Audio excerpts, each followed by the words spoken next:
Are you listening? You never seem to really hear me anyway. Remember, our phases shifted in, then back out. These gears have wound so smooth that ground against the silence, but cannot the sands of this clockwork still be found beautiful? Remember, we lured the seconds to slow their passing, and our gears turned together laughing.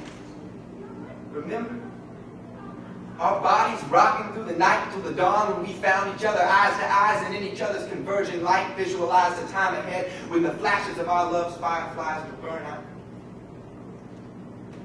I can't tell if you're listening. You're practically looking right through me.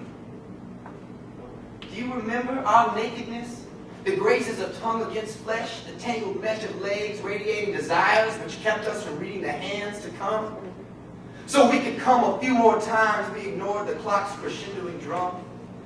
You whispered I, and I kissed from the nape of your neck down to the space in between your dimples. You do remember, don't you? How could you forget?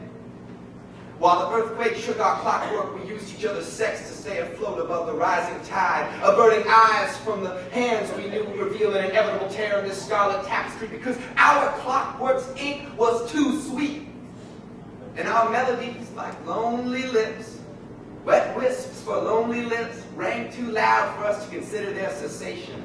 So when we reached the cadence of our isolation, those orchestral sweeps that we had written to bloom now wilted, dripping into whitewash, tilted against the pallor of the orchids that I had bought for you. But you're not even listening. You're looking past me. Probably to maintain appearances or something. Well, since you dropped me drunk into the dead of night, I have found wet wisps in other lonely lips, though few as eager as your own were to go so recklessly into the night, shrouded in wild heart's unbridled flight. Now that I've got your attention with my metric ascension, it seems that every wily start in sudden sink is just as suddenly on the brink of sinking. Now you're listening. I believe you. I see our eyes to eyes, and yet I still hope that we might take the air again sometime, if even for an hour, as the stars catch us drinking in each other's frazzled flowers, linking lines, slipping seams, bringing our voices to climactic power. For remember, the symphony we loosen from the pines will hang itself again when we are through listening, and another set of gears will glimpse the dew glistening at dawn on the roses. And I hope that their fireflies do not burn out. Oh, lady, remember how our hands and feet ticked and talked as you licked and took stock of my possible identities? Pretending the shock from so many bombs exploding could not reach your ornamented ears while I blocked the dwindling wig from your eyes so we could keep our faces twisted in for but a few more phrases.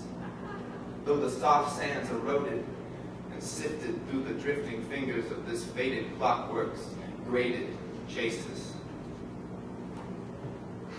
Remember? Are you even